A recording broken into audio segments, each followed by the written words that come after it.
do it, man.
Good evening.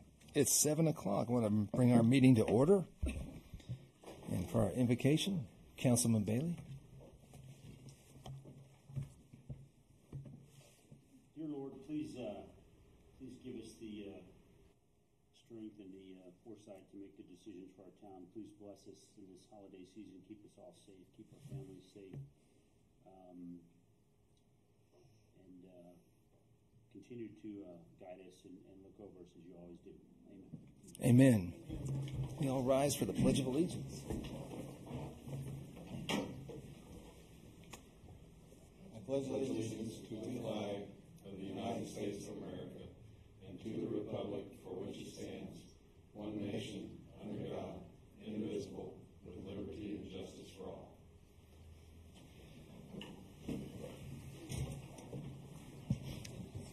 Let it be noted that all council members are present with the exception of Mike Howe, who's out of town. And for our presentations tonight, we have from Respect, Daryl Spillman with our annual wastewater report, it says. You have to say that. R-E-S-P-E-C, no T, sorry. Good evening. I'm Mr. Mayor, City Council members. My name is Daryl Spillman. I'm with Respect Consulting. We work with CEC, Civil Engineering Consultants, to administer and monitor your MS4 program, which I'll explain to you what MS4 is for those of you who may not be familiar with it. Next slide, please.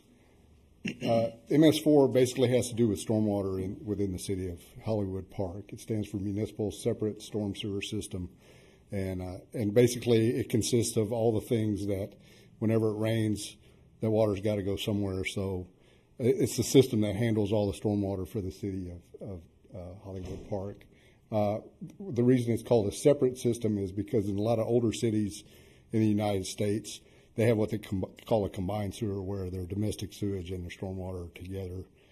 City of New York has something like that. Much more headaches with a system like that. Everybody in Hollywood Park's on a septic system. So really the only thing you have to deal with is stormwater, basically what happens to the water when it rains. Next slide, please. So how this is regulated by the state, because there's so many small cities in the state, the Texas Commission on Environmental Quality basically grants one permit to all of them, and basically all you have to do is file a report with them and to show that you're monitoring what's runoff and that you have some sort of management system in place or management program to make sure you meet their requirements.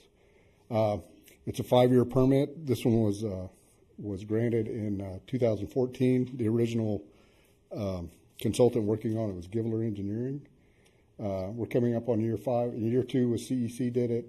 Year 3, CEC and Respect worked together on it. Last year, same thing. And then year 5, we're finishing up year 5 in year 2018. Next slide, please. So what goes into your MS4 permit? There's basically 5, or MS4 program, there's basically 5 components. There's a public education and outreach. That's things you see in the Sparks newsletter or social media, things like that. I'll explain a little bit more a little bit later. Illicit discharge detection and elimination. That's whatever program you have in place to, make sure people aren't dumping hazardous chemicals or dumping their waste oil out of, if they change oil in their vehicles, anything like that. Construction site stormwater runoff control. That's basically you see a construction site and they have silt fencing or rock filter berms around them. That's kind of what those things are. That's what goes into that. Then post-construction, if you change the environment from something like trees and grass to a parking lot, how do you manage that water versus how it occurred naturally? And then the last component is just pollution prevention and good housekeeping. What practices do you have in place? What are your city staff doing? What are your residents doing to make sure that you're meeting those requirements? Next slide, please. So what have we been doing for your public outreach? There's a lot of things we've been doing associated with that. One of them is the notice of intent that goes along with filing the intent to be under the state's permit. That's part of your public notice because that gets put in a local newspaper that you're going to be under the state's general permit. The other thing is opportunities to provide public the ability to comment. You'll have something during your council sessions where public can come in, comment. That's part of that. Mail outs. Apparently there's a poster in the city. I've only been working on this a short time, so I haven't seen the poster in the city, but as I mentioned, there's things that go out in the newsletter and Sparks. And then also social media. I think we have some Facebook posts that have been posted recently, Janice. We provide regular updates to the city staff on the status of the permit, how we're doing on compliance. Public service announcements, actually some of the things that San Antonio River does in terms of notifying the public about what you can do, how the runoff goes into the San Antonio River, Cibolo Creek, Salado Creek, that actually helps your compliance too, because that's all part of the public input. I don't know if one of the things if y'all notice around town, any storm drain inlets you have around town, there should be a medallion on it that says drain to a stream. That's all part of public notice as well. These were all put in 2018, so that's part of our inspections that we do regularly too. And then there's also a questionnaire that's going to be going out in 2019 asking residents, have you seen any certain things like runoff from construction sites, domestic animal waste, people dumping oil, or any of those kind of things. We take all that and put it back into a survey, and that's a part of our compliance as well. Next Illicit discharge detection, this is kind of like the law enforcement side of it. We have a storm sewer map that's been developed as part of this whole permit process. We have a regular inspection program, storm drainage channels, water quality best management practices. Citizens should be aware that they can call the fire department if they see any kind of illicit activity that could be impacting your permit compliance. And then, other things like bulky trash pickup and dead wildlife reporting all goes into, making sure that we don't have anything that we don't want going down the storm system. Next slide, please. Construction site stormwater runoff control. There was a manual that was developed actually in 2009 for this. CEC and BB inspections do a plan review for all new construction in the city. There's a site inspection plan. Y'all may see us this week. We're actually doing our annual inspections this week where we have a guy going around just kind of checking, make sure we don't have anything out in the open that's going to end up in the storm system, making sure all those medallions are placed on the inlets and things like that. Then once again, here's the phone number for the fire department that we make citizens aware of. And then there should be a stormwater construction ordinance in place too, that anybody that needs construction or wants to do construction has to come to the city and make sure their plans are approved with proper stormwater management. So next slide, please. Post-construction stormwater management involves another technical manual for what kind of treatment facilities we need for any kind of water that runs off after new development is completed. That follows the City of San Antonio Stormwater Guidance Manual. There's also site plan review, also by the city engineer and the city. Long-term inspections after these devices are put into place. Usually you'll see them around town. There are these concrete structures with rock and gravel filters in them. Those require regular inspection and maintenance. Make sure the city stays in compliance with those.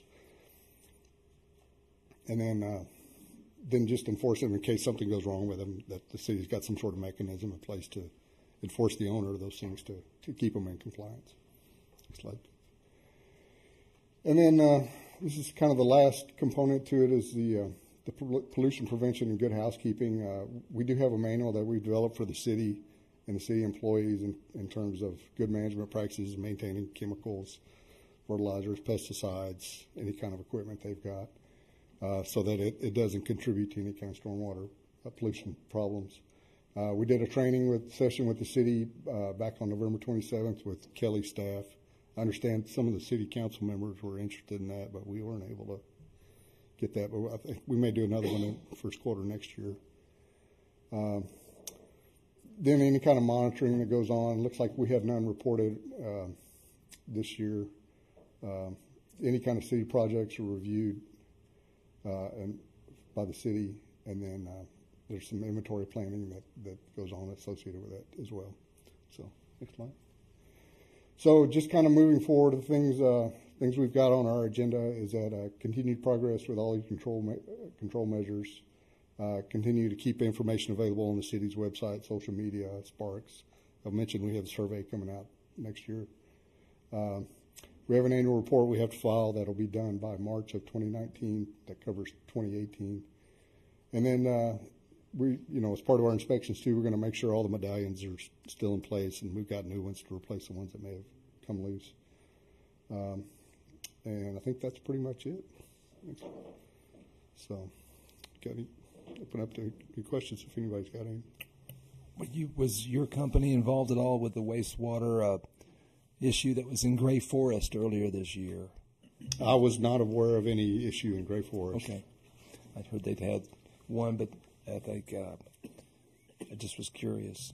Thank you for the information. No, thank you. If you have any questions, please contact us. Thank you.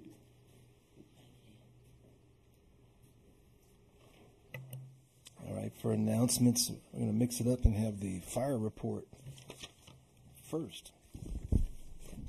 Chief Patrico. Good evening. So for the month of November, we had 54 calls, 13 were EMS, 36 fire alarms, 1 structure fire, 1 electrical arcing, 1 down power line, and 2 smoke scares. Our average response time was 2 minutes and 49 seconds. For Acadian, they had a total of 12 calls. They had one late by 13 seconds, Thank you. and they were 91.67 compliance. Their average response was 7 minutes and 20 seconds. We also completed our Santa visits last week. It went very well. We visited 150 homes, over 500 children. And I want to thank Tiger Sanitation and our police department for helping make that a success this year. And lastly, I applied for a grant through the Texas Forest Service for some training material, and I was approved for the grant in the amount of $4,200, and it's 100%, so the city doesn't have to put up any money for that. Good going. Thank you.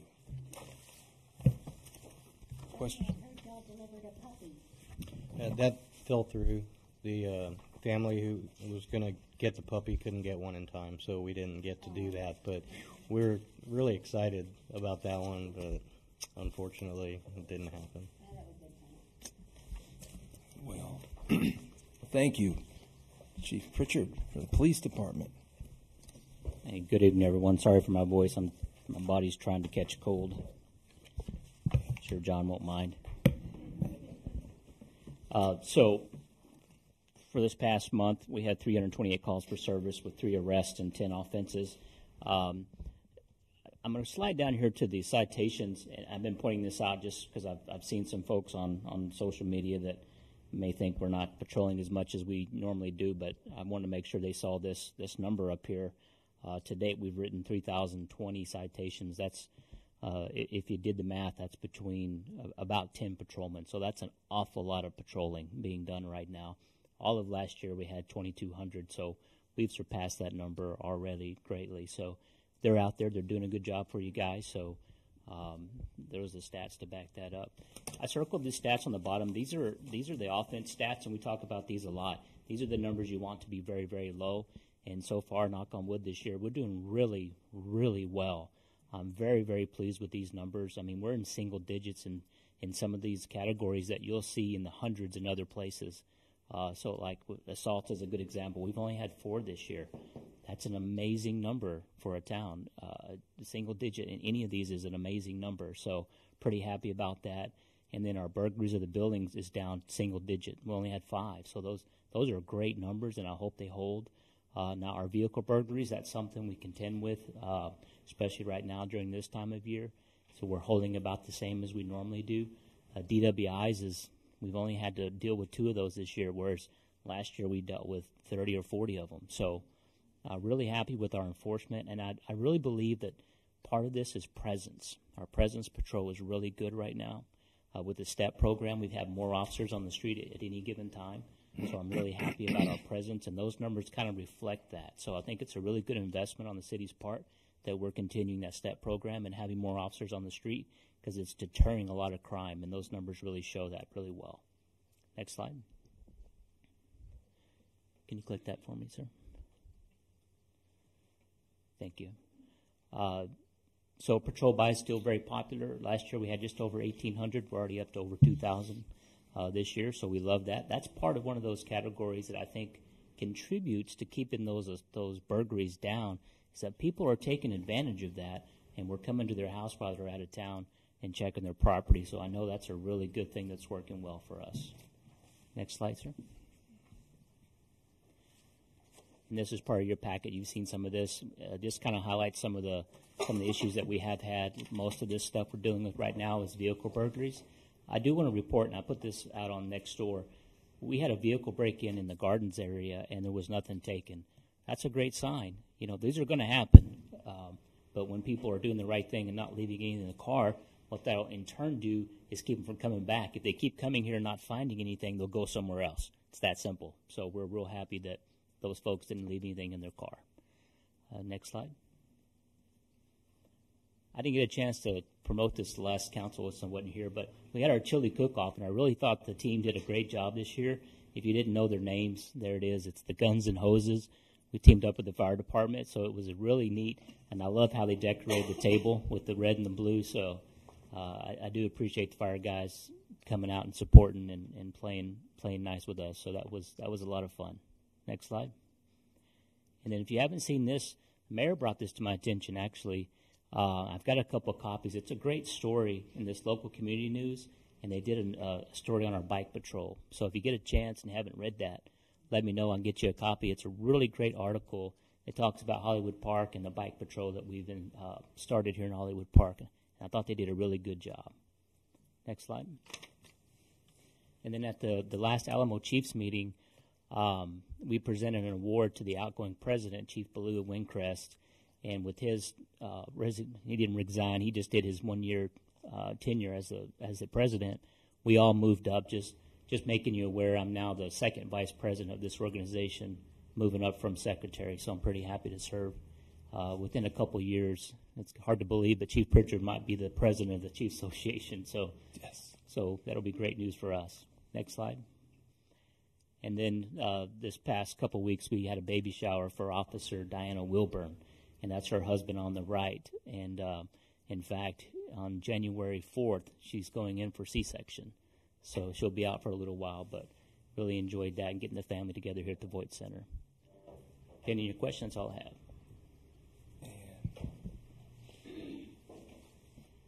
None. Thank you very much. Thank you.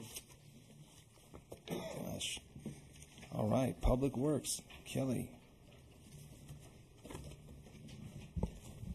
All right. Well, this month here, you see the Voight Center rentals. We had 12 for November.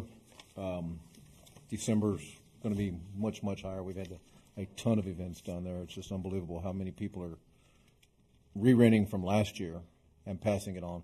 I think I've had 3 weddings this month, and I still got 1 more to go. So my guys are staying on top of it and doing a great job. In the monthly code log, we had 42 cases, 2 are still pending, the other 40 were solved. The number's down a little bit. Our code guy was out. He had some family emergencies. His mom was really, really sick, almost lost her. So he missed a few days because of that. That's one of the reasons the numbers is down. Put a new air conditioner in the firehouse for Johnny and his guys. That's done. Got all the ducts cleaned. No, not the quack type ducts, the ones that the air blows through. I'm sure if y'all been we're down at Voight Park, y'all saw the big hole in the ground over in front of the pool house or the pump house. We had a water leak that's repaired, up and running. Thank you to EDC for funding to repair that for us, and it's all taken care of and back operational. It's a little bit discolored, but that takes time for concrete to cure and change colors. Everything else is just pretty smooth. Guys are doing their job, staying on top of things. And just nothing major going on. All right. Is the solar thing up and running? It is up and running. We haven't had enough warm days to fire it up because it has to do with the difference in the water temperature and the ambient temperature outside. So it is operational. When we start getting some warm days, I'll get it fired up. And speaking of that, we've had Northeast there doing their swim thing. They're very, very pleased with everything, but I'll be shutting down the pumps and the heaters for the next probably 10 days. While they're not swimming, there's no reason for us to heat the pool. So, anything else? I know that it was just handed to you last week, but how are the fans going? I had a contractor came out Monday for the fans and a couple other projects, and he actually had some real good ideas. So we might be able to do the fans without having to do a lot of electrical work. I'm waiting for a number from him on that, and I'm hoping I'll have them done before the next council meeting. Do you have the fans here? No, I'm getting bids from them. I'm getting bids for them to do a turnkey job, for them to do the electrical work, and us do the fans, and for me to purchase the fans and them do everything. So I want to run it different ways and see which way is going to be most cost effective for the city. One last thing. Have we gotten any utility bills with regards to heating the pool? For the I think you have to talk to Jeff about that. I haven't curious. Yeah. Yeah, nice segue as we head into the financial report You know, just to for the Voight Center. think it would be quite a big difference for heating the pool. The gas bill for the heaters are down at the pool. Compare them to last year's, when it wasn't there, and I'll compare them during this period when we have it to see exactly, I'll tell you how much the increase was, or Okay. if it's affecting it that much. When did they start? When did they turn them on? Excuse me? When did they turn them on? Middle of October. All right. Jeff, would you like to continue with the financial report? Oh, sure. Thank you. Tonight I want to touch on two things. Our property taxes are about $50,000 below last year's receipts at this point in time, but the first 2 weeks of December got $274,000, so it will change. It just come in erratically, and it's a lot higher during December than it is in November. The other thing is the sales tax. The sales tax is 5% below budget right now, so I'm going to watch that and see if during the mid-year sometime that we need to do an adjustment on it, because usually it's not that far behind, or maybe it's just an aberration in the month of November. But I will keep you posted on it to see. Other than that, there's one other thing about revenue. There is a large, if you go to page 23, there's a large miscellaneous other revenues.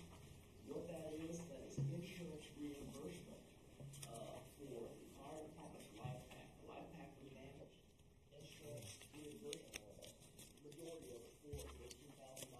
And I might set up another account called insurance reimbursement for this, so that shows up the revenue, so it's more explanatory. But I can't just credit the account where the expense was put. I have to put both sides of it, according to the accounting rules. So that's what that is.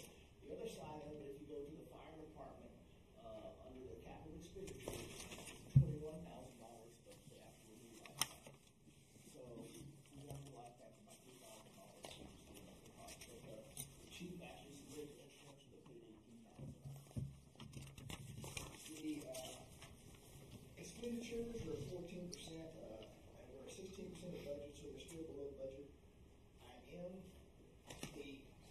have a question about the salaries of police and fire being over at 20 and 19%, and I believe that's because of the holiday pay.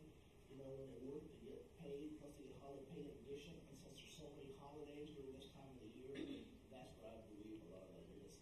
Also, we have 3 paychecks the first month of the year, and that takes care of itself in a 6-month period. There's 3 paycheck months in a year, and 6 months off. So we're watching that also. Other than that, you know, we're right at the beginning, so I will be, one other thing I'm going to do, I am going to come to council for a budget amendment for the $80,000. What is good is the school.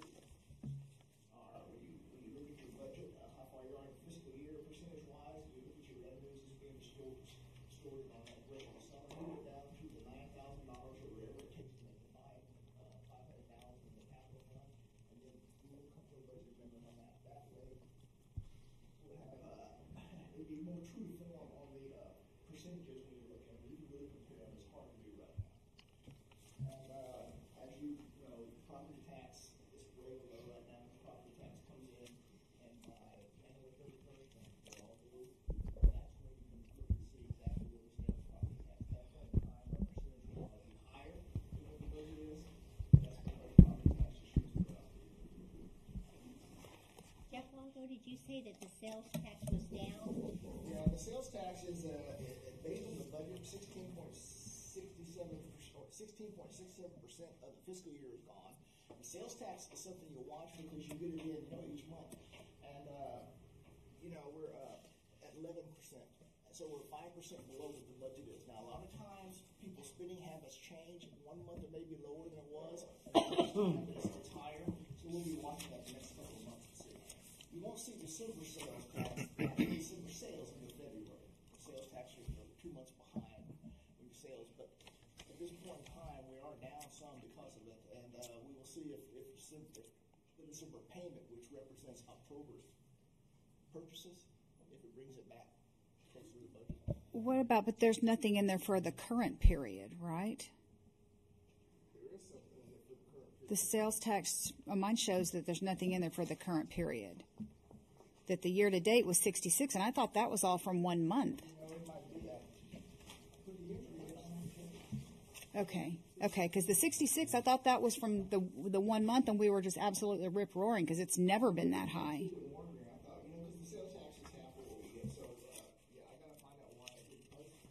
Okay, so maybe we're not. Maybe we're, yeah, okay. Sorry about that. All right, any other questions for Jeff? Jeff, would that be for miscellaneous tax also? Would that be for miscellaneous tax also? The miscellaneous tax is 0 for the current period. No, the miscellaneous tax is, they don't send that but once a quarter. That is the beverage tax. And I checked on that too. It's only sent once a quarter. And That's the alcohol. We get that December or January. Thank you. I ordered something online and I made sure it was Hollywood Park. When we talked about the EDC. I saw it in there, we were like 1% higher. Nice. Good. All right. Janice, do you have anything to report? I do. The December business of the month is Pete Cifuentes, CPAs. He's located right here off of San Pedro, just right down the road at 16205 San Pedro. So the new year's coming up, 2019. Pete is ready for your business. Okay. I wanted to say thank you also to Tiger Sanitation because they were very kind about bringing us lunch last Friday for the Public Works, and Public Works was kind enough to invite admin and the PD and the fire department, all of us hungry wolves. So thank you, Tiger Sanitation. That was very nice of them to come and feed us. Building permits. Okay, we had a total of 74 new permits for the month of November for a total revenue of $6,238 for the month. Also, just to talk about permits and licenses and so forth, the mayor has graciously allowed us to continue on the tradition of having free pet licenses and permits through the month of January. So the month of January 2019, people can get their licenses for their pets. They're up here for free. I just wanted to announce that. In court, we had a total of 281 new violations for the month of November. The ladies in court have decided to make their campaign for the 2019 year. And when I come here and I tell you every year that we have a campaign, it's because we submit our campaigns to the state and let them know what we're doing in court and how we're trying to educate the community in whatever topic that we pick. And there's awards that are given out every year. So we didn't win in 2017, but we submitted for 2018. We'll see how it goes. And for 2019, our campaign is going to be distracted driving. And so as the ladies were telling me, distracted driving isn't just for texting or putting makeup on in the car, which I would never do, and eating or things like that, but it also includes speeding, okay, even road rage. So we'd like to show you a little slide demonstrating road rage and how awful that can be. So Jeff, will you go ahead and bring that up, sir, please?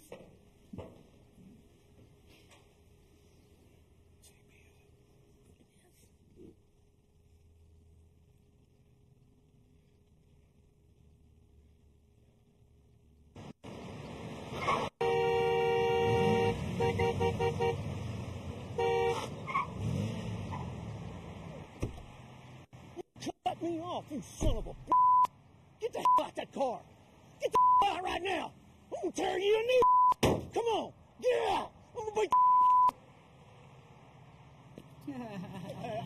I didn't know it was you. I didn't know it was you.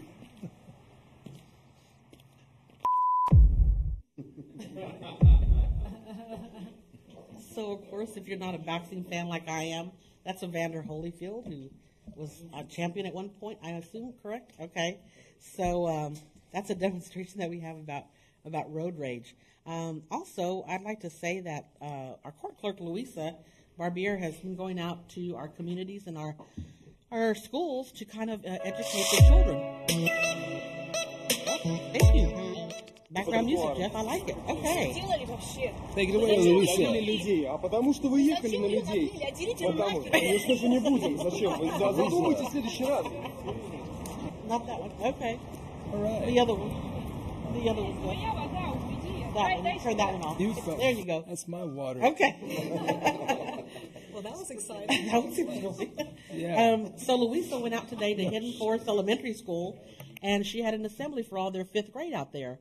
And she did a fantastic job, and she was able to tell them a little bit about road rage. She's going to hand out some packets that she gave to some of them about some of the materials that she showed them, and had them talk about the parents who may be driving them or their brothers and sisters, and how to stay safe while they're in the vehicles.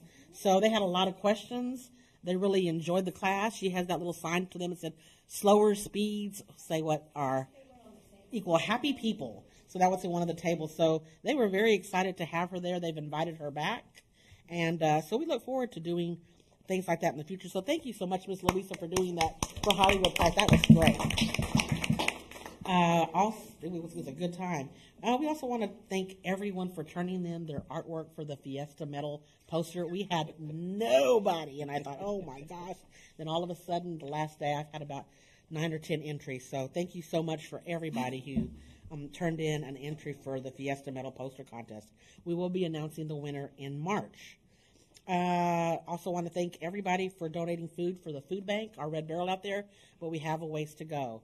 So if you could just spread it out to the community and your neighbors, if they have any cans, peanut butter, things like that, we sure would like to have a full bucket for the food bank when they come and pick it up next week. And then the last thing I have, Mayor, is I was asked to make an announcement from a very, very important friend of mine, and he insisted that I say that tonight at Hollywood Park. And yeah, that's right. Santa and I go way back. We're very, very close. And he wanted to let me know that he does a dry run every year before he comes into Hollywood Park. I'm glad the children aren't here to hear me, but he does a dry run, kind of like a GPS thing, and he does it with NORAD. And so that way he can map out exactly where he's going to be on Christmas Eve night. So we went ahead and put it up on Facebook, so that way in case the children of Hollywood Park want to know where Santa's going to be when he takes off on Christmas Eve, they can kind of see that he does a dry run every year. And Santa, we are very privileged that he allowed us to have this film of him, and they animated it for us, so that would be more children friendly. But so you can see. Go ahead, Mr. Jeff.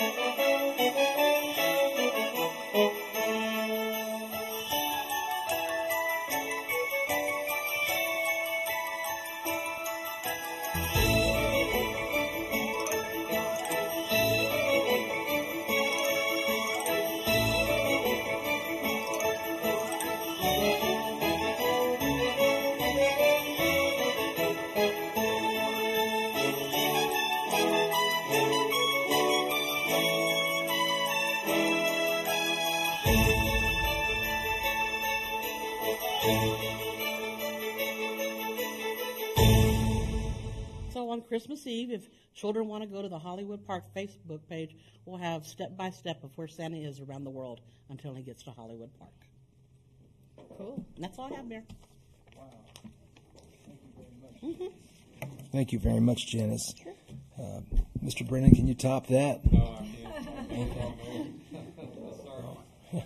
All right. Well, I just wanted to thank everybody for coming tonight and for the level of support and progress we've made with our EDC in the last month. And I'll have more details on that within the meeting. But I want to know all the council members and a guest are welcome to come to a luncheon this Friday at the Voight Center and share the Christmas spirit with everyone. And it's a time for appreciation and all, and I appreciate the work everyone's done. So thank you. We can roll right on to the consent agenda from that. And if anyone would like to approve the minutes of the prior meeting.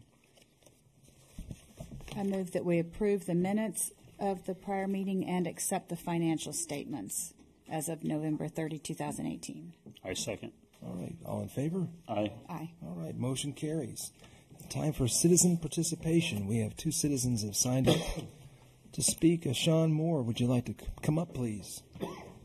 State your name and your address for the record, if you would. My name is Sean Moore. I live at 204 Alcalde Moreno. I want to speak to you guys about the permit process here in Hollywood Park. I'm in the process of doing a minor remodel on my house, and I do this for a living to some degree in the city of San Antonio, and so I'm familiar with the one-stop downtown and how that process goes.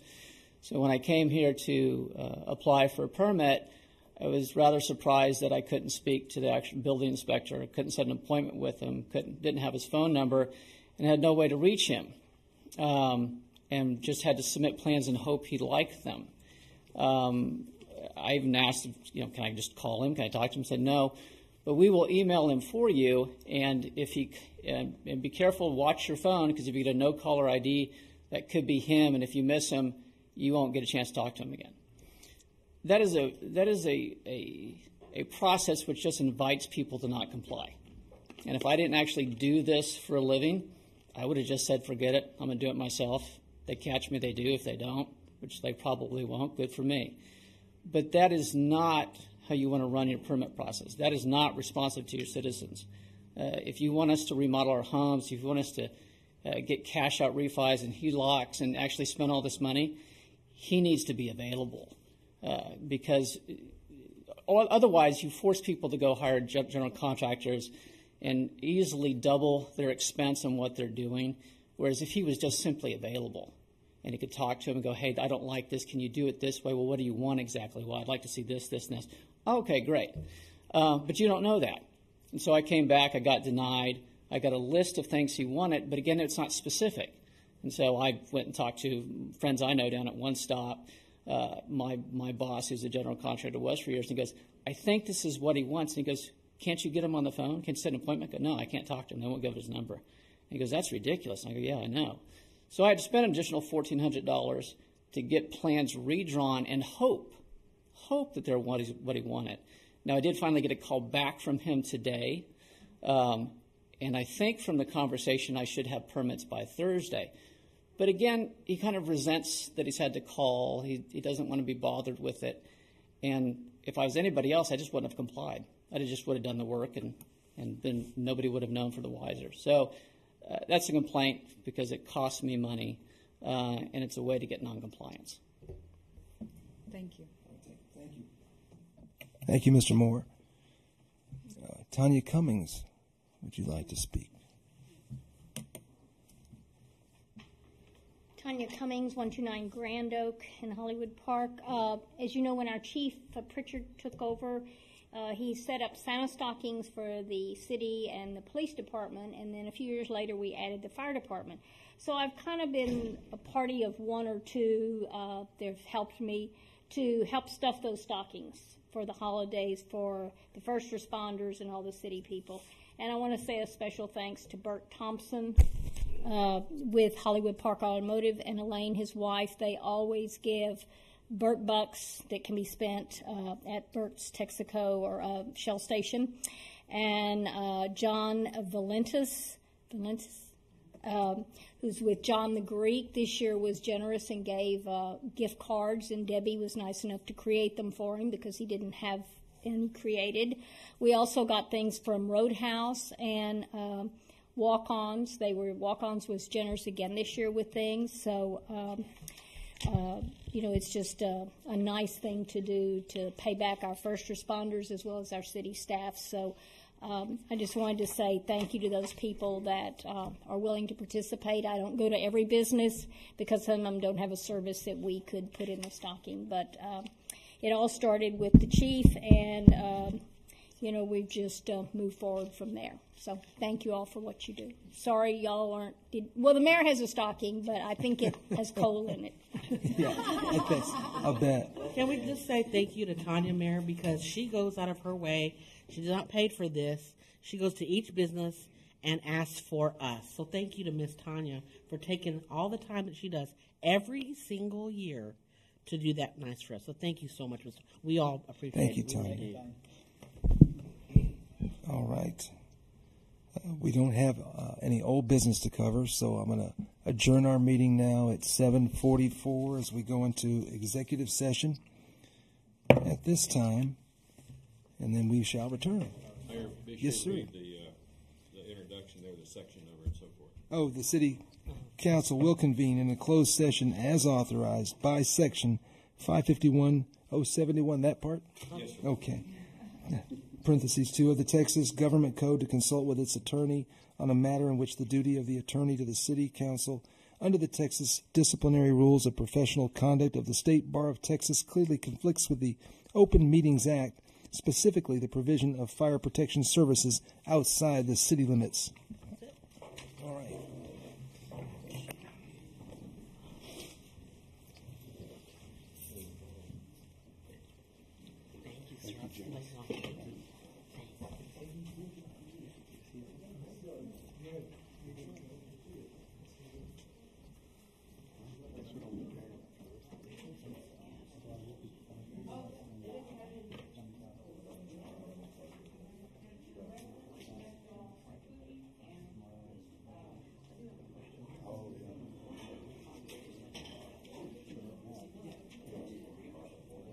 Okay. Yeah. If I don't talk to you, you as well.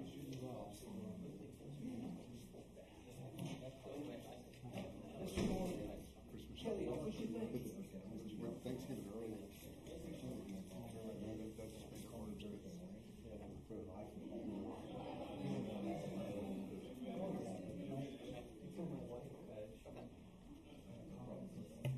Mr. Moore, thank you for coming tonight. Yeah, absolutely. Thank you.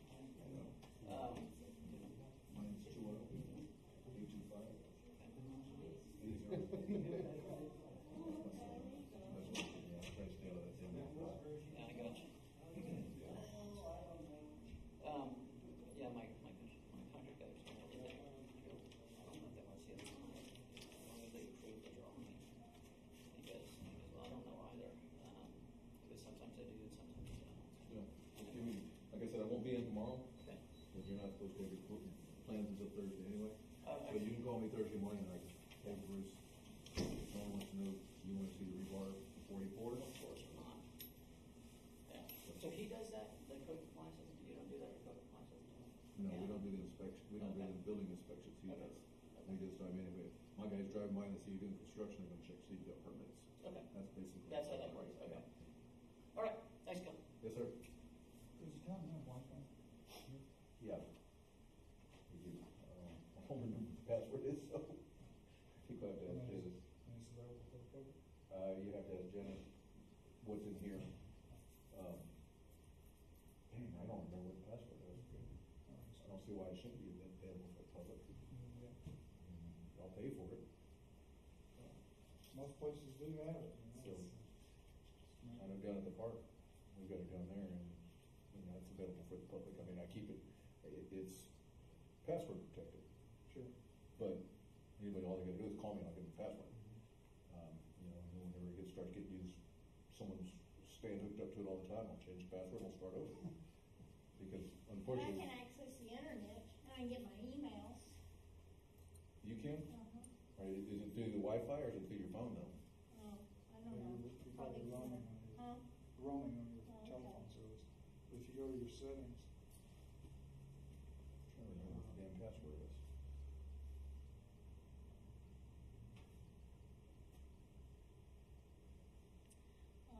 Yeah. there's several. Now there's the fire department. Yeah, they're all the same. Here's a guest Wi-Fi. But even the guest one, you gotta know. I have to ask Janice what it is. So they, I guess. As soon as she gets back.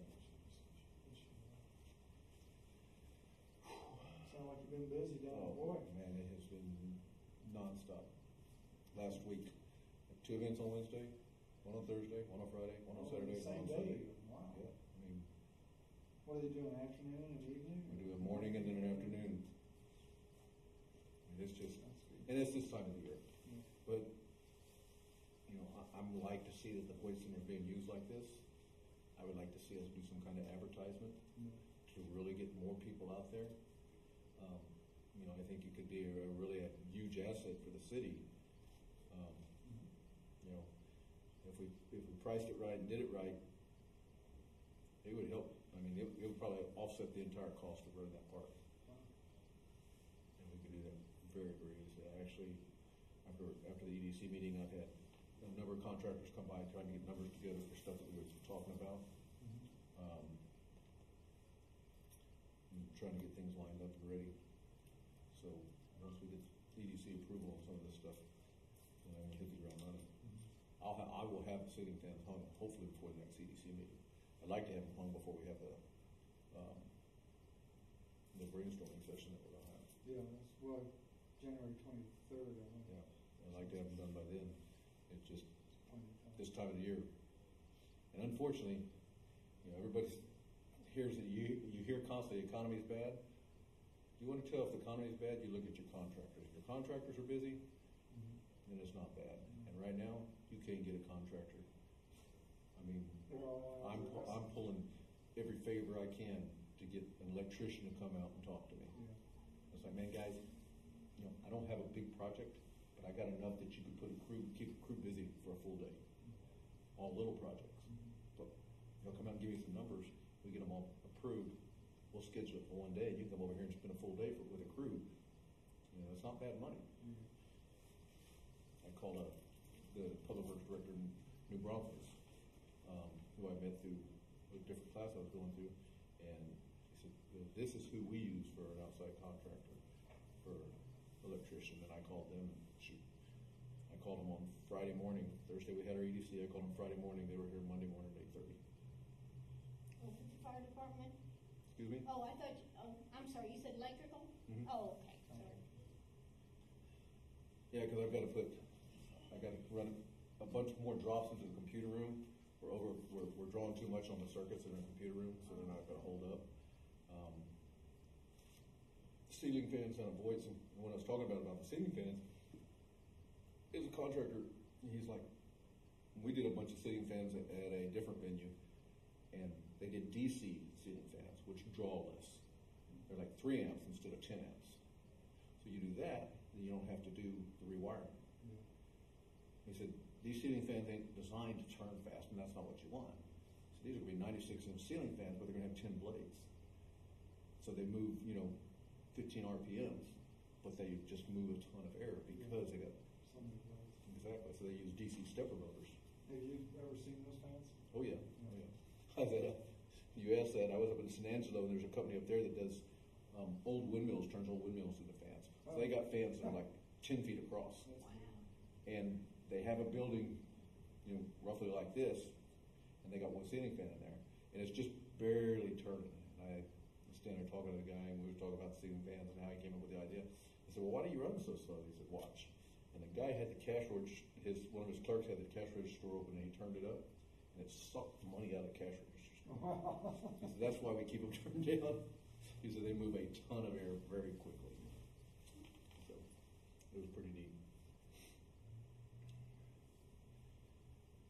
Is your dad coming Friday with you? Yep. Good. And my call just came back into town. My son. He did? Yeah, his move to Kentucky didn't work out the way he thought it was going to. So then he called me Saturday and said, can you help me get back to San Antonio? I said, well, what's going on? And he told me a little bit what's going on. Him and his cousin are butting heads, and it's just not a good thing. I said, let me make some phone calls. I found an airline flight from Kentucky to San Antonio for $98. Oh my gosh, that's really shocking the price. Yeah. So, he had to leave at 8 o'clock in the morning. He didn't get in until 5 o'clock at night. It doesn't matter. But hey, he's a 19-year-old kid. He ain't got nothing else to do. That's right. He can sit at the airport for a while. Well, that's a good price for sure. Where was he in Kentucky? Harrodsburg. I got a sister who lives in Harrodsburg, just outside of Lexington. He's got a cousin up there, and they were trying to learn how to be adults. Yeah, I'm all for it. Is he going to school up there? No, he's just working. So that was part of the deal of him coming back, is because he dropped out of high school. Oh, I see. He lived with me, and when he turned 16, he decided, I don't like Dad's rules, I'm going to go live with Mom. When in Mom's house, Mom said, you can drop out of high school if you want, I don't care. So he did. What kind of parent tells their kids that? Yeah, it's not. I'm standing there with a stick saying, you're going to school, So the agreement for him coming back is you will either have a full-time job or be working on your education. If you have a full-time job, you're paying your own bills. That means you're going to pay rent, you're going to pay utilities, you're going to pay groceries. If you're working on your education, I'll cover those. Has he got his GED? Not yet. So that was, he said that's going to be his focus between, because he starts with Aquatica February 3rd. So Is that a water treatment or something? no, that's a pool company. Oh, okay. He worked for them all summer last year. He did our pool last year. Okay. So Jason said he'd hire him back if he has his driver's license. So from now until the 3rd of February, McCall has to get his driver's license and he has to be working on his GED. There's some prep classes for that. That are really Northeast does a free class Yeah. that I can get him enrolled in. And, you know, if he'll get in there and study and apply himself, take that stupid cell phone and throw it away where he's not distracted and apply himself. I mean, the kid's smart. You met him. Yeah, he's very nice young man. He's not a school person. Yeah, but that, he's gonna have, that he has to get behind. You got to suck it up and deal with it. I know. I was, when I was in high school, when I started my senior year, I was in the bottom 10th of my class. 675 people, I was in the bottom 10th. And I made a decision my senior year. It was just someone flipped a switch and I said, okay, I want to do good. And I busted my butt. And when I graduated, I was 108 out of the school. So I had made, and I made it through that time. I've never failed another class. I'll never fail another test.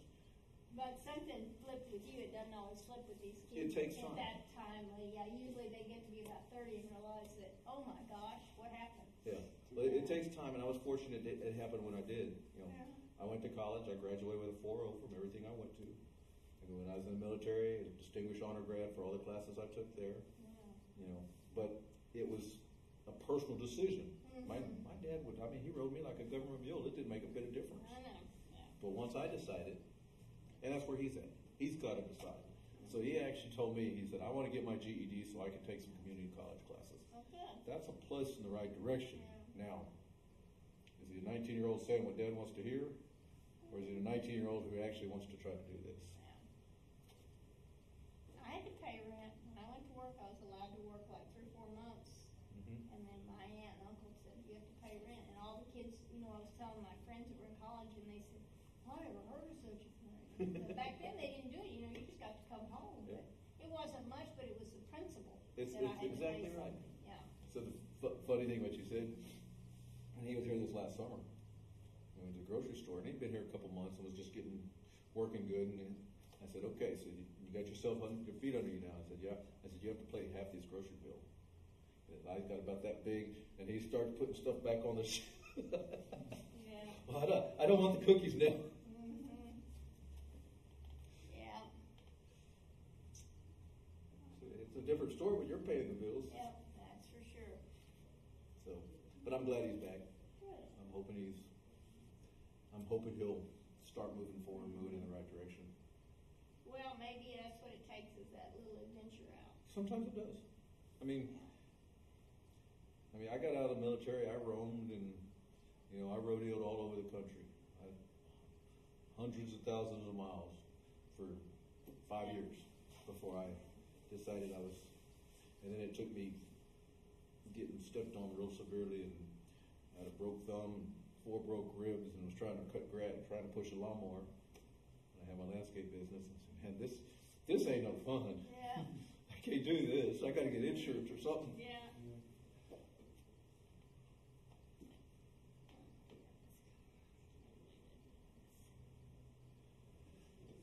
Well, hopefully this won't take them too long. I feel like a third wheel, they all get to go back to executive meeting. I don't. Well, but they ought to be allowed 3 minutes to talk. The buzzer.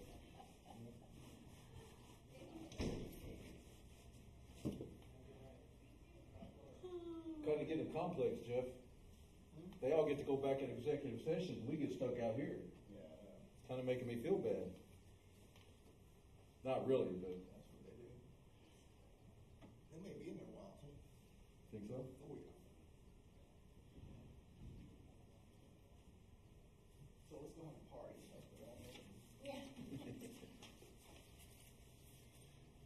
Is it gonna be real short or real long? Usually these are pretty short. How come the parking lights aren't on? The parking lot Man, lights. they haven't been on it the last two council meetings. I'm working on getting new ones put in. I thought y'all put new bulbs in there. Can't get those bulbs anymore. Oh, so you just got the. I gotta replace the whole head. Did Davis Moore ever talk to you? I was gonna get this number from you. I don't have it with me. And we'll get him to go ahead and come out and do it. We had talked one evening. Right, yeah. You know, the biggest thing would be AMS calls. I lost Down it. there? Yeah, we'll make one of those and anything else. But, we will have fire calls, because people in apartments, We have lots of cars for that. they smoke on the balcony, their ashtrays catch on fire, they barbecue on the balcony, and the mayor's like, well, they already said that they can't do that. Well, yeah, I mean, drugs are illegal, but you saw Chad's stats. Yeah, have you ever had anybody fry a turkey out on the balcony? I'm sure they've done it. I had a buddy of mine who did that, and of course, dropped the turkey in there, had too much oil in there, it overflows, everything catches on fire, and he's got crap all over his balcony, so he's throwing stuff over the balcony. See, and that wouldn't be bad if it's just him, but is everybody else connected to him too? I asked him, you know, they say you were firewalls, were they have firewalls in them? I don't know, that's another problem is, because it's in the county, we don't get to see the plans and do the fire inspections. And County fire marshal does all their that. codes are not, you know. No, there are, we follow the same codes, but, On the building code, you know. well, I don't know what building codes county uses. But I know the fire marshal uses internet. What's his name? Davis But yeah, Moore. we're not gonna get, Davis, we're not gonna get. D-A-V-I-S. Inspect everything, put a stop Moore, to things that M-O-O-R. they're doing wrong, we gotta depend on the county to out there to do that. M-O-O. And then even after that, we can't do inspections. I mean, we can, but we have no authority. I read the county's thing on the thing about that too. They don't want anybody else making stuff. It's 210 This is where they do it. 381 9667. 381. Oh, you just say it. My responsibility and authority. I got it saved Position now. to be in. So, Yeah, that was. yeah, I'll give him a call and get him on there. We have no control over what they do down there. But yeah, we're the ones that have. Why aren't you in the meeting? I thought this was had to do with you. I didn't get the invitation. Me neither, but you know what I'm glad. No, if they have questions, they'll ask me. This is all for you. You need to be in. He's not busy, not busy. No, he's not. Kelly County from Public Works talked to you a couple of Well, months somebody ago. asked me to Lights streetlights out there. at Those are good. HB City Hall. When it shows up, Getting put in LED touch with you. heads on. Gotta take the whole head off. What are you waiting on? I mean, Jesus, you. Well, every time I needed that, 3 months ago. every time I needed the ladder truck, y'all, your guys take off and go to Bill Miller's in it. Go up there and grab it. The mayor It does. doesn't take a key. The mayor does, like, Yeah, yeah. the mayor does, well.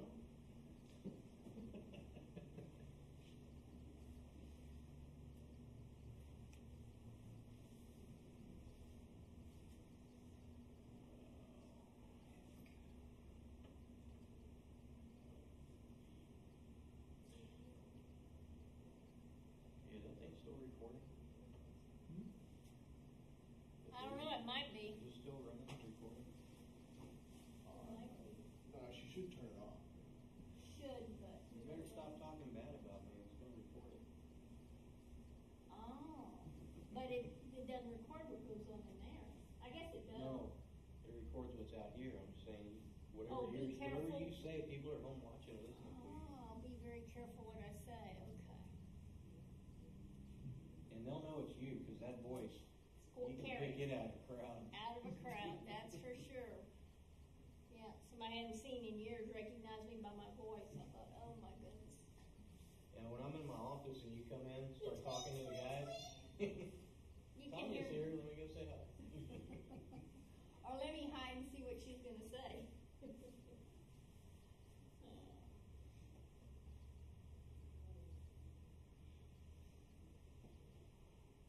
Yeah, I kind of, you can always walk on.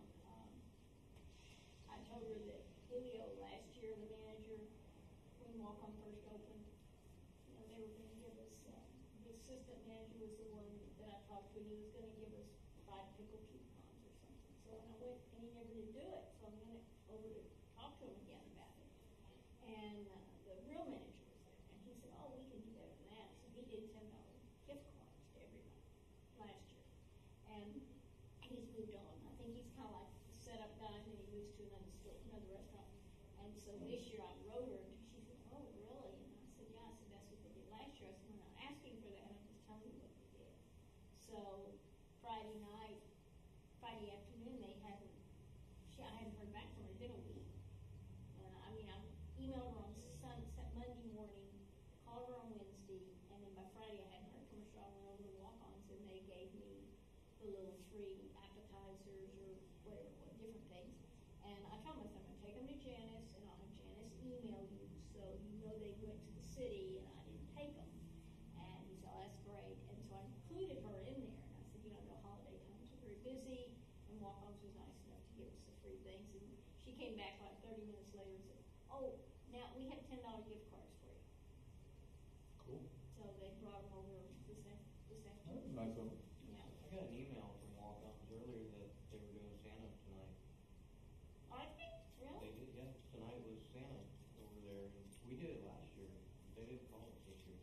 Oh, you all played the Santa for 'em? Oh. Yeah, we had the fire truck up there with Santa Claus, and I want to say it was like 2 hours maybe, or an hour and a half. Wonder why they didn't ask. Maybe they didn't know to ask. Maybe they didn't know what they did Like you last said, year. new manager.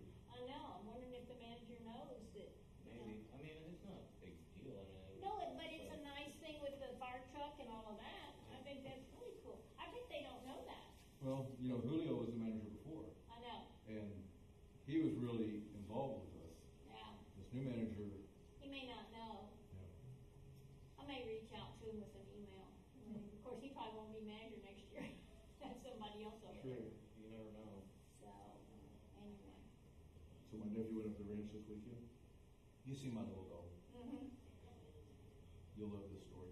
So my nephew went up to the ranch this weekend, had a couple pigs come out. So he shot one. Actually waited until they crossed, and he's tried to kill 2 with 1 shot. When he shot the first one and killed it, the second one got wounded. Oh. So he calls me. "Hey, I got a wounded pig." I'm in San Antonio. I said, "All right, stay off the trail. Just leave everything be. Let it go lay down. I'll come up there." So I grabbed the dog, went up there, put that little dog on that trail, and he trailed that pig for 3/4 of a mile and found it. And the pig didn't hurt him, did he? No. But did you shoot He the would, pig he so would he run. didn't suffer? He would run about from here to the wall in front of us, Oh. and then stop and wait for us to catch up. Then he'd go run. Oh my gosh, I didn't know he was a pig hunter. I was like, wow. And So he did- stayed on the trail. Did Because he? we were blood trailing him too, and he was literally, he But never then got he off killed the the trail. pig, right? Oh yeah, oh yeah. No, we don't leave wounded animals. Huh? We don't believe wounded animals. So, I mean, I chewed Well, I my. didn't know your little guy was a He's a hunting pig machine. Pig hunter. He just hunts. He just likes to. He just likes to get out. And he figured out what we were trying to do, and I can help with this. Yeah, their sense of smell is incredible.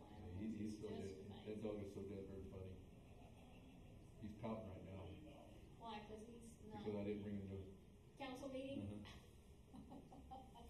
Because I went by the house, dropped my son off, Oh, and you didn't spend time with him. and scratched his ears, and I left again. Oh, no, he's not happy. Well, neither am I, but, once I got a lot of them.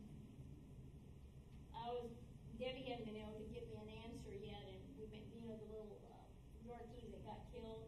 Yeah, I went over and visited with him. Oh, good. I I went mean, over- not good, but, good, yes. But Me what and kind Randy- of a fence do they have? Me and Randy went over there yesterday. I said, what kind So they got a chain link fence on the back, but there's gaps about this big all across the bottom. And the gate's got a gap in it about like that. So the Yorkie could slide in and out. So you walk over there, you walk out their back gate, 6 feet, it's a drop off like this. Mm-hmm. And then it goes out to a big open creek bed and then out to a big open field. Well, I figured they were behind the creek bed. Yeah. So they were over there on the other side of the creek bed, and the Yorkie came out and probably went down there, Under the fence. got out under the fence, saw him, and went towards him. We found where they grabbed the Yorkie. But it was on the other side of the fence. And on the other not side of in the fence yard. and on the other side of the creek. Okay. And then you can see where they grabbed it and they ran about 20 yards and then they stopped and killed it. So you found the Yorkie? No, we just found The a couple remains. spots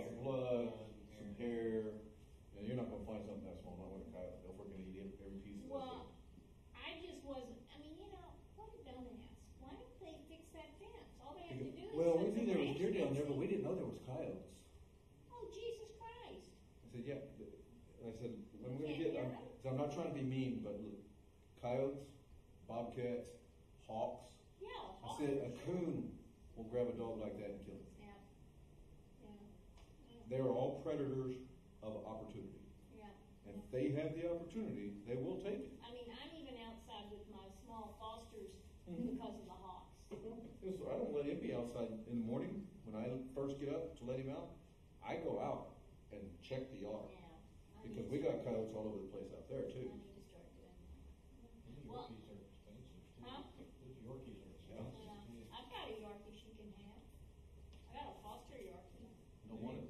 Huh? Will it hunt? No, I don't think. I don't know. He might. He's about a year old.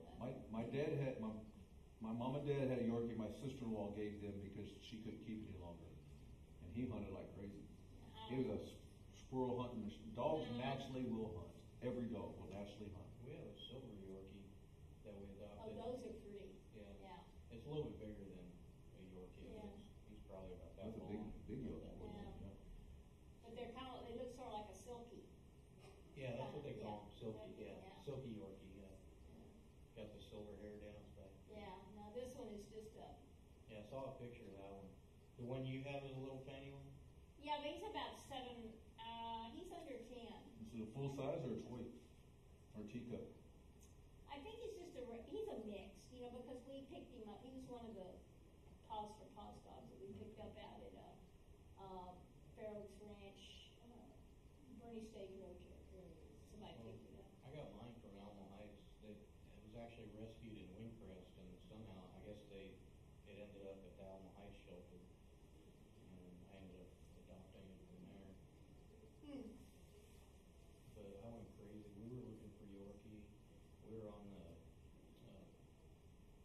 site, you know, the websites, and just every day just looking for one to come up, and then you'd call and it was gone already. Yeah, they're real popular. A lot of people like them. I want a Rudy's in the Ridgeback. That's like a small horse. I'm gonna carry him around in my truck with me. Yeah, right. He may carry you around in the truck.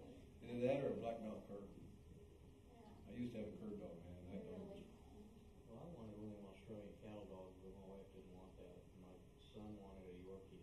You know, the Your Aussies son are wanted good a dogs. Yorkie? The Aussies are good dogs, but if you don't have a job for them to do, Yeah, you gotta they have will tear everything up. My neighbor has a Yorkie. He loved going over there playing with it. That thing loved, you know, so he wanted one. But the one that we have, the Silky, is a little bit bigger than what he wanted, you know. But he's really turned out to be a pretty good dog. If he doesn't run out of the house, we got to run after him. Yeah. Other than that, he won't bark in the house. He'll bark in the backyard. You know, teach him how not to run off like that. Really simple trick. Get you a fishing pole with some white line on it, and tie it on his collar, and let him run off. Command him to stop, and when he doesn't, stop him. You only have to do it about 4 or 5 times, and when he hears that command, he will stop. Because it's yanking him. Just flip him over backwards one time. But if you put a lead on him and let him do it, it's not the same. Right? No, because he can feel the lead. Yeah. The line's so light, he can't feel it. Yeah, that's true. That's I true. had a So dog- he doesn't think you're doing it. He just thinks it's gotten He down. starts to hear that command, and he knows something's fixing to happen. Yeah. It's kind of like a shock collar on him. Exactly. Yeah. And it only takes 4 or 5 times. Yeah. I had a I hadn't thought of that, but you're right. That's different. hound pup, and you know how hounds are. If They they're set the hunting, scent, they don't care. and I couldn't ever break him. Mm-hmm. I couldn't get him once he got that scent. He blocked everything out, and so I started doing that with him. I took a Zenko 2 to one of the cheapy fishing bowls and tied the line on him, and we'd be out doing stuff, and he'd take off running after something, and I'd holler at him, and I actually broke him from chasing deer by doing that, because he figured out, hey, when I hear that command, the next thing that happens to me is I'm going to be yanked out. I get flipped over backwards. Yeah, I have a couple of my own that don't come too willingly. The fosters usually come because they're so glad to have a home, I guess, for a while. But, well, thank you for telling me about that dog, because anybody who's got a small dog who doesn't have a secure fence, I mean, you're asking for trouble. Well, her whole deal is she's got a German Shepherd too. Well, I put the dogs out at the same time. Well, of course, if the Yorkie goes under the fence, the shepherd can't get under the fence. Well, to and protect him. what she doesn't realize is coyotes are a pack animal. They'll take a German Shepherd down Yeah, they're behind. if the opportunity affords itself. I mean, they're not going to come in there in full battle, head-on battle, but if they get an opportunity, Yeah. So if I have a 6-foot chain link, I have the 6-foot chain link all the way around. yeah. I just don't. I think they see my dogs all the time because they're out there in the field and they just watch them. The thing is, how desperate are they? Yeah. They're opportunity predators. If they're not really hungry and they've got a barrier, they're not going to mess with it. But if they're starving to death, they'll go over the fence. Well, Randy was baiting them out there behind my house, and he watched them a couple of nights, but he saw coons and possums and. No, I'm working with Randy on a lot of this stuff. Yeah. And then the gardens, they're still hearing the chanting down there. I think what got their attention at the gardens, because Alice Redgrave and I were talking, I said, you ought to get Randy. He said, well, Randy said, well, they have to kind of say it's okay. Well, obviously there was a pack of coyotes down there, and one night somebody heard a prey cry, so it was something that they caught. Yeah. And that sort of got their attention. Wow. They did something. Yeah, they actually did something, so anyway. Well, it's not nice to know about the Yorkie, but it's better than the thought that they were actually physically in the yard, but they still could be in the yard. Yeah.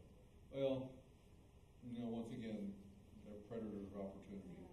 They're not going to come in the yard and fight their way into the yard. There's too much going on in the yard. They're not starving to death. I mean, and there's a pack that is roaming that area because I found deer bones, I found coon bones, I found possum bones. Oh, when you find some deer bones or antlers. Well, these weren't antlers; these were bones. Oh, I need them for my children to chew on. I find antlers all. Yeah, but the bones, I've used cow bones before, but once they chew them down to a certain, they had a pelvis bone once, but once they chew it down to a certain point, then they start breaking that off. I can't get it. But they love their little 3 sets. See, I won't give my dogs bones with meat. Yeah, I don't either. Because it teaches them, they start getting a blood taste. Oh. It's just like I never feed none of my dogs ever get a piece of food off the table. Yeah, I haven't thought of that. They only get food in there for the dog. They're having too much fun back there. So, Johnny, what did we call the Silky? What did we call him? Mr. Pushover or? His name's Whiskey. Oh, okay. Well, it's kind of a manly name for a little dog. That was actually his name at the. Oh, actually his name. That was his name at the fountain. Oh. So, and my son was like, "Well, what should we name him?" I was like, "I like Whiskey." I don't know. Sounds good to me. Yeah, it works Well, you for know, me. there's a website called Pet Finders, and you can put in your perimeters for a dog if you're looking like, how far out. I think we were on. Is that how you did it? Yeah. Okay. Yeah, but you're right. The cute little ones, go real quickly. I've got one I'm hopefully placing tomorrow, and then maybe another one later in the week or after Christmas. I sure need to move some. Find me a Rhodesian Ridgeback. I don't have one of those. There is somebody in the park that wrote me and said that they knew I fostered, and they said they have a teacher that has aggressive cancer, and she's got a shepherd and a shepherd Aussie mix. Oh my gosh, what a cute face! Oh, that's a coyote snack if I've ever seen one. Oh my gosh, what a ham! Got a little pot belly up. What a ham! So she asked me. She said, can you help foster? I mean, is that not? Yeah, look at that. Yeah, that's coyote snack. And I told her, I said, I have 5 of my own. 2 of them are shepherd mixes, and I have 8 fosters. I mean, it's like I'm running a kennel in that house. I said, I got to get them out of there. City isn't going to let me keep them. I'm going to have to send the code bill there. I didn't know you had that many. Oh, I do. It's awful. And, my deal was I'd volunteer at Paws 1 day a week and take 1 foster at a time. And that's kind of, now that I'm not working, they're really taking advantage of me. But I'm the one that agreed to take them. And I took one from Hill Country Village, a little black shepherd mix. It looks like a shepherd, but not temperament. And then one of the residents in the park, her kid found one on his college campus, so I took that one. those two are the big ones that are troublemakers. The rest of them are, little rugrats, so they're okay. Ankle biters. Yeah, ankle biters. One of my shepherds is not too happy about me. I go every once in a while, they got ready to take a hunk out of me. Well, it's funny because when the range I shoot at out of Cedar Ridge, Greg and Melinda, they're dog people. They've got a German short hair.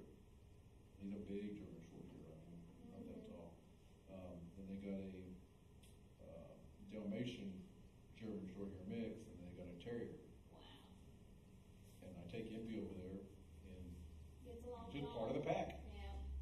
So the guy that works for you that has the husky, is he still with you? Kevin. Okay, that's a beautiful dog, that red husky. Were you Yeah, gonna so set a that's fire Indian. under him, Johnny? No, I was gonna do a drink. I was gonna go to the water fountain, and I was like, oh wait, I got a bottle of water right here. He said she's being mean right now. Who? Oh, the husky is? They're pretty free-spirited. I mean, they were kind of standing back. Well, what he said is, she's, if the Dane tries to get close to her, close to him, she comes and pushes her way in there and pushes him down to be real possessive. I said, that's because she's trying to be dominant. You better get this under control now. I have that one shepherd who push everybody out of the way. So get it all worked out?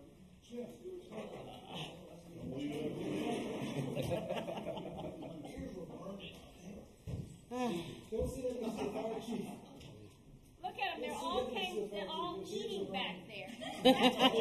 This was an executive meeting, eating meeting. On a sugar high. Yeah, I'm gonna go get a cookie. Can't believe you leave us out here and don't even think about us.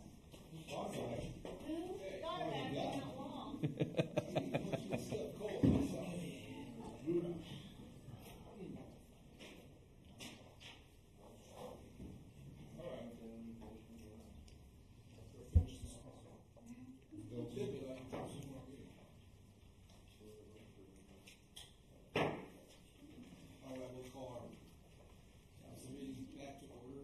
I'll call our council meeting back to order at 8:23. We're ready to discuss new business. Discuss take possible action on contract to provide fire protection for new development within Bexar County. Does any citizen have a comment? Would anyone like to discuss this topic?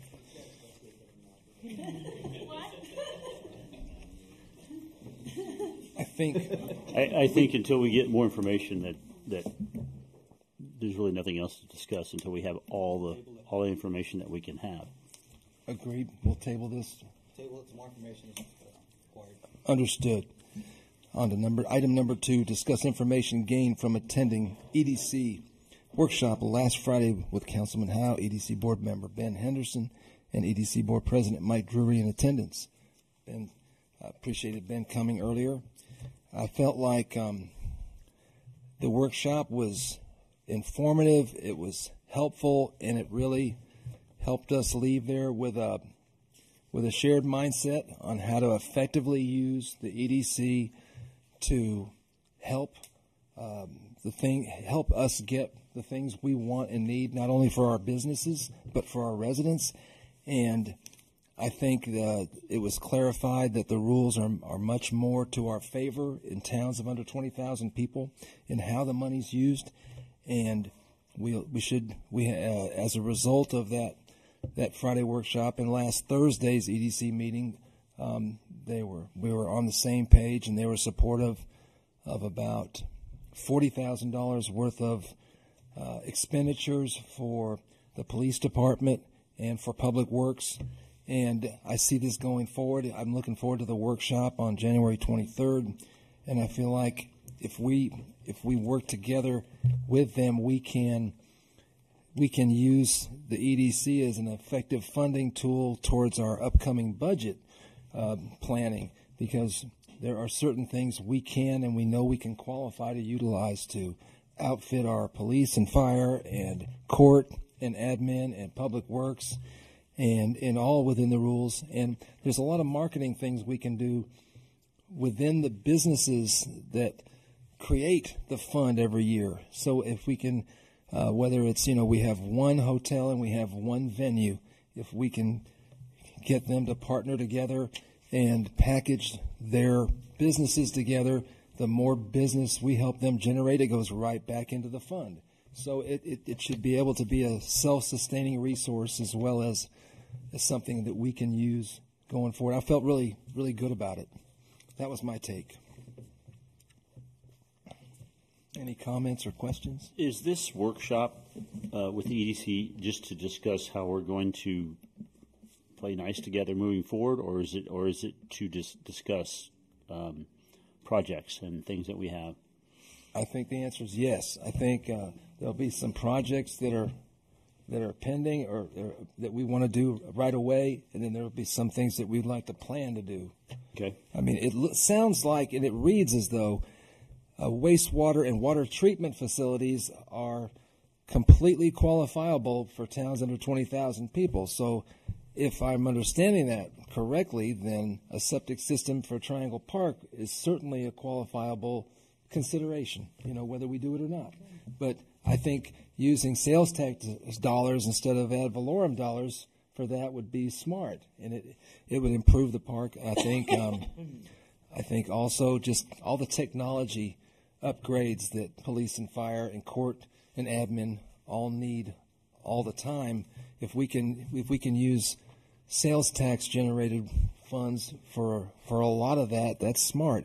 As well as help the businesses network and grow. So we'll have some lists of things and some ideas of things, and then people, if you can bring plans for things that we could do down the road, I'd like to try to get our businesses to meet every quarter or twice a year so they can work together to try to grow their own revenue and things like that. So I'm hopeful that the January we'll have a council meeting before the workshop. So if people have questions or concerns about the workshop, bring them up by then, okay? Super. And thanks for that report. Sure. On to number 3, discuss take possible action on travelers' state-mandated accident prevention services. Janice, take it away. Yes, sir. Travelers got in touch with me, sent me a letter stating that in 2017 we had claims, or actually 3 claims totaling a little over $22,000 in motor vehicle collisions, sprains, injuries, cuts, punctures, things of that nature. And they suggested that if we would like to keep our future rates in check, that we might start availing ourselves of the resources that they provide, specifically paperwork and so forth, which they suggest all first responders and people in the Public Works Department can have and read and sign off on. And once they sign off, I could get a copy and put them in their, scan them into their personal policy cubicle or little stream that we have in Encode. Therefore, when they give us they come into our audit annually, that would be something that I could show them that all our first responders have availed themselves of everything that Travelers has provided for us. That we're conscientious, we're very concerned about job safety and things of that nature. So that might help us in the future. So that's just something that I wanted to share with the council to let you know that that's one of the few things that we're going to be doing this year. Another thing that we had a conversation about last time we had the anything that went out to our employees about sexual harassment was 8 years ago, I believe, maybe even 9 years ago. And so they strongly urge us to, especially in this day and age, to again let our employees or educate our employees on that subject. And so they will be sending me information on that, so that way, again, we could share with our employees so we could have them scanned into their personnel files. Again, showing Travelers that we are availing ourselves of the resources they provide us to try to keep our rates down. So, and also the mayor was just talking about the EDC seminar. So each of you have the same exact folder that they received whenever they went to the EDC. So that's also at your desk. Color keyed binder with all the. Okay. Yes. Is it possible that the cut, puncture, scrape, strain, and the motor vehicle collision all occurred at the same time? Could be. I don't know. Or would they be one claim? No, that's a separate one, it says. Okay. I just wanted. Thank you, Janice. Sure. All right. We're going to talk. I think, did we agree to table the discussion on the opening and closing times for the pool next spring? 'Cause I thought we said No, it we seemed haven't talked awful about it early. yet. Okay, so you want to continue and talk about number 4? I think this is a proper. I want to get it done before we get close to swim time. Sure. Last year I waited until It's March. Christmas and it time. Okay, Snuck okay. up on us. So if we can be a little bit proactive, I think it'll be a bit more beneficial. Fire away, Kelly. So I want to handle this in like 2 different stages. I want to handle the park hours and then the pool hours. The reason this has come up is when I first came on staff, the park was open 7 in the morning, 10 at night, and closed on Mondays. And I wanted to make the park more available to the citizens, but still have a chance to do my maintenance. So I've been working through processes, and I think I finally got a handle on things where we've got things running pretty smoothly. So I'd like to change the park hours to open Tuesday through Sunday, 7 to 10, and Mondays closed 7 to 5 and open 5 to 10 in the evenings. And I would like to have y'all's permission to be able to do that. That we'll be done with our maintenance Mondays before 5, and then, if there's some time I have to put a chemical down or something like that I don't want people getting into, I can post a park closed sign for a specific incident or something of that nature. And the tennis courts are open conditionally? The tennis courts are open conditionally. If I've got equipment in there, then I have to ask. And everybody's been more than agreeable when I've asked them to, hey, guys, we've got, stuff going on here. I don't want y'all in here for the safety. Everybody's always agreeable. But I'm trying to make it more available for the citizens. Super.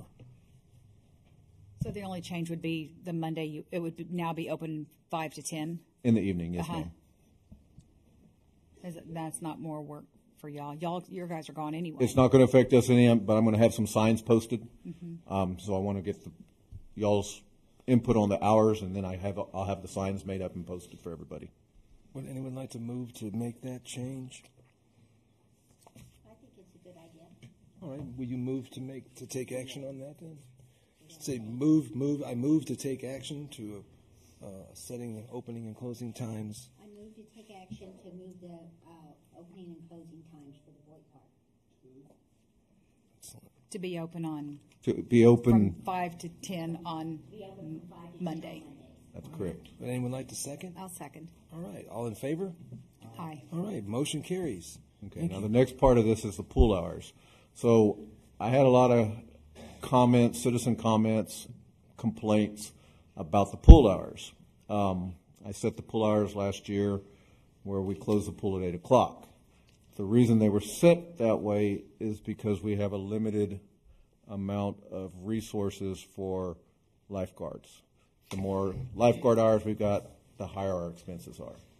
So what I was thinking, and this we might table, but I want y'all thinking about it, is do we do an adult swim time, say keep the lifeguard hours the same that they were last year, and then from 8 to 10 do an adult swim only time, if the insurance allows it.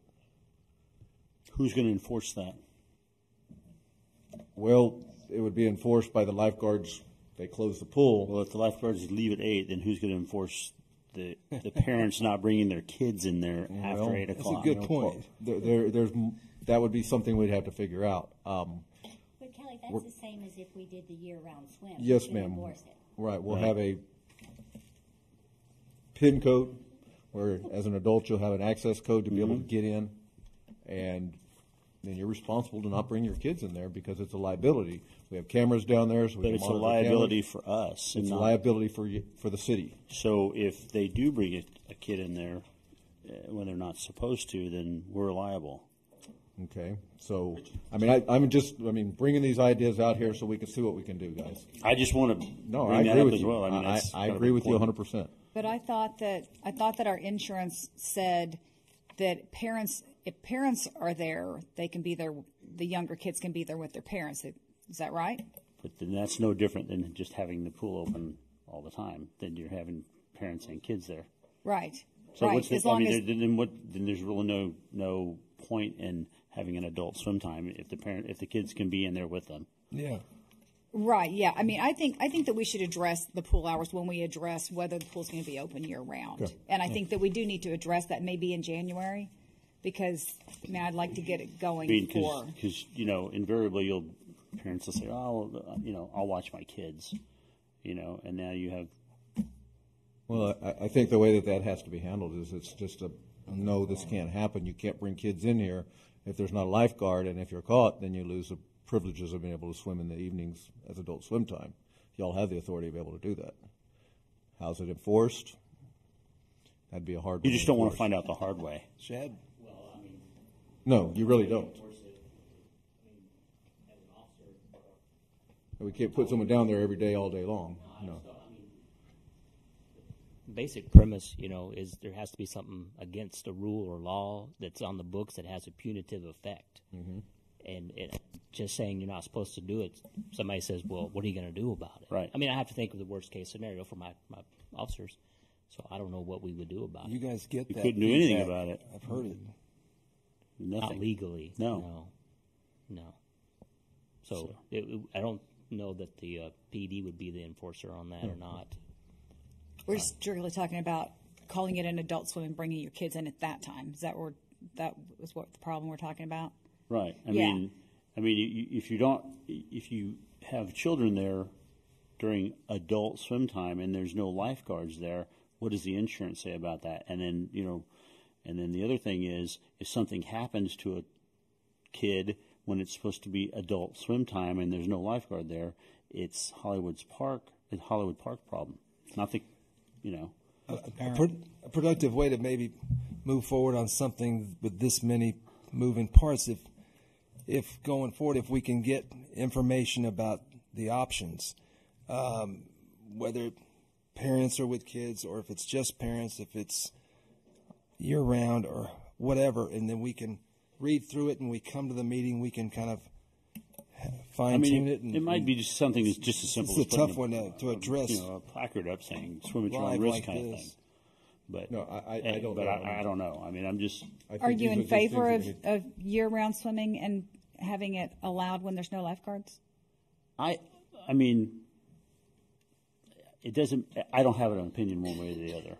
I just don't want to make rules where it's supposed to be an adult swim time and then people are bringing their kids in, because then that's no different than just the pool being open all the time. Yeah, no, I'm not necessarily in favor of an adult swim time, saying between then and there. But I do want us to address whether we want the pool to be open year-round for residents and whether something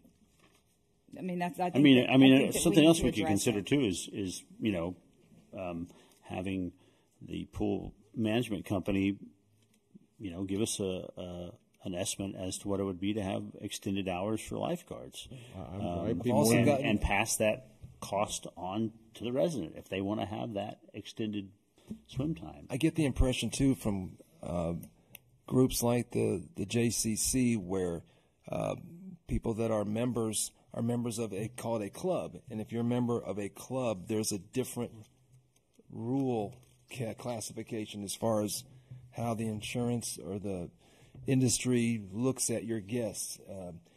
I don't know the legalese part of it, but if we simply make our swimming pool permits a club membership, then that implies it qualifies under a different category of law. Like, do you understand what I'm saying, Mr. Brennan? Like a motel versus a health club or something. Right. I'm not opposed to any of having an extended swim time for families or whatever you want to call it. I just want to make sure that we do it the right way and not put ourselves in jeopardy just because of some wording or saying, "Oh, you can't come in," or "You can come in without your kid." I mean, either way, I think 10 o'clock is the latest the pool should ever be open, just because there's residents all around there. People live there. But if we could, if the lifeguards leave at 8, and then the pool is still open until 10, but they just have to supervise their own children, swim at your own risk. Right. Somebody has to stay there to lock up at 10. Right.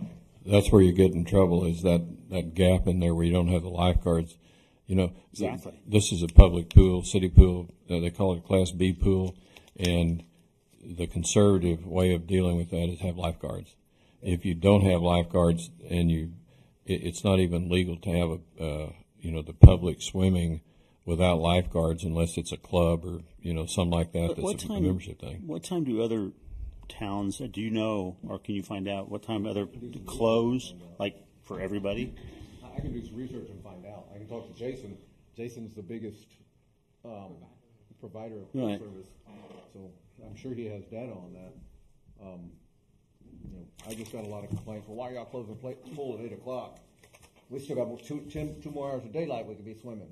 Right. Well, got 3 people in the pool.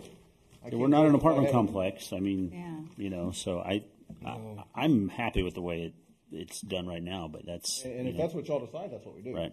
I'm all for it. All right. I want y'all's input on it. Well, that's good that you brought that up, Mr. Brennan, because you're right. I mean, if there's no lifeguards there, then you're opening yourself up for a big deal. Kelly, also, what about this going to 9 o'clock? Oh, just do the 9 o'clock thing. We could do whatever y'all want. That's just cost more money from Aquatica or whoever we use for another hour. Yeah, I mean they have to pay somebody has to pay for it. Mm-hmm. Jeff, It's $84,000 right now is what we pay. if you can you pull any figures for us for the pool for this past year and versus the year before as far as memberships and like a P&L like year to year? That would be helpful to see if it's we want it to be a self-sustaining resource in a perfect world if it's close to that. I will pull for 3 years the pool expenses and the pool revenues. All right. You'll be able to see. Have them for you in the next meeting. You probably only need 2 years because Yeah. been there 2 years. Yeah, the first year will be easy. That'll be an easy one. Yeah, it was shut down. We didn't have it There back. was no pool. Yeah. All right. We're way up. Well, We're thank way you, up 'cause from I'd- that year. I'd have been looking for a week for those. We're way up from that year. We also have the option of, and I don't have the exact number. I think we started at 10 o'clock in the morning, opened at 10 to 8, 11 to 9. I mean, you can move the hours wherever you want and still keep the same cost. I'm So, liking Well, you're assuming that they may, I'm sorry, he may, and I say he, the pool maintenance company or pool management company may have a different idea as far as 8 or 9 o'clock. they are more than willing to meet whatever hours that we ask. Okay. Nice. Well, I mean, for a cost. Well, it's this much per lifeguard hour, whatever that number And they is. didn't- they don't put And a they time- don't they don't care put a if it time starts at 6 stipulation. o'clock in the morning or midnight. Okay. Well, they just need to know so they can make their schedule beforehand. Right. Mr. Cherry and I can't even think of her name. His assistant, Katie. Mm-hmm. Last year, we had problems the very first year. I met with them. They brought me into their lifeguard meeting. Said, guys, this is the way we're doing things this year, and it worked out great. I mean, they're more than willing to do whatever we need to get things done. Kelly, how about if they're open till 10 just on Saturday in the summer? We can do whatever y'all want. I just need some guidance on what y'all want me to look for. I can get some prices. Because I think they're taking adult swim seriously, like lap swimming, when I think it's a lot of people down there that just like to sit around and have a drink and just enjoy adult company. I don't think they're actually swimming, laps. Standing in the water. Yeah. Just floating and drinking beer or something. Solo cup. We don't do that around here. We shared some good ideas. All right, well, I'll get some more information for y'all, and we can revisit this. Now we go to number 5, discuss take possible action to approve agreement with the USGS for the installment and maintenance of a gagging station. Gauging station. Gagging station. Okay. All right, a gauging station. Kelly is also in charge of the gagging What this station. is the U.S. Geological, they put test wells all over North San Antonio and North Bexar County. We have, I think, 3 in Hollywood Park. We've got one in the back here.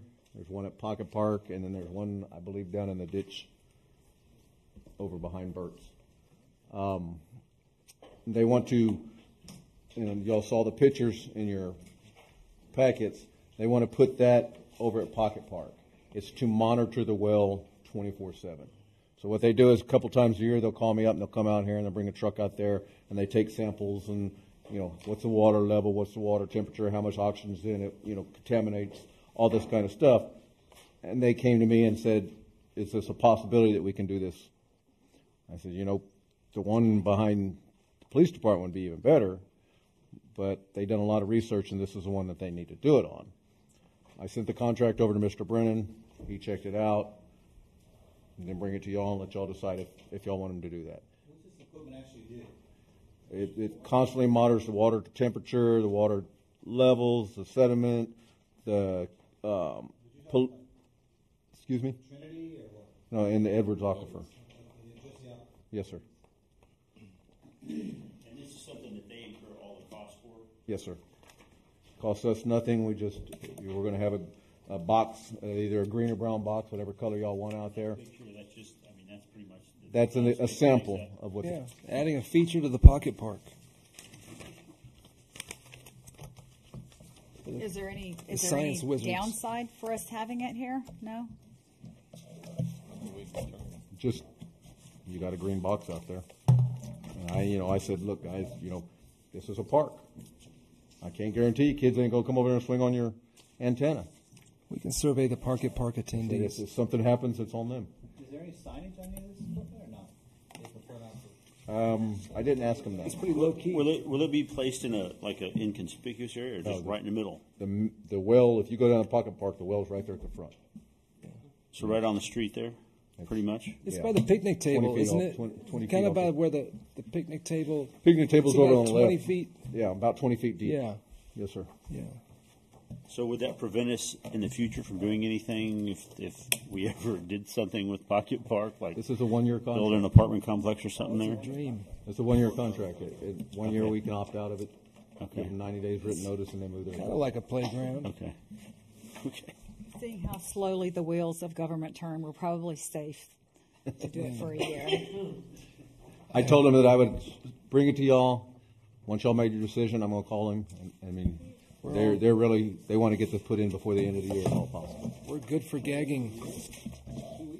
They're talking about coming in next week and putting in. Would someone like to slabs move? down and putting equipment in. Would someone like to move and approve taking action on the gagging station? I'll move to approve agreement with the USGS for the installation and maintenance of a gagging station. All right. Do I have a second? I second. Only All if in it's favor? pink. All in favor? Aye. Motion carries. Thank you. All right. Thank you all for attending. I want to adjourn our meeting at 8:44.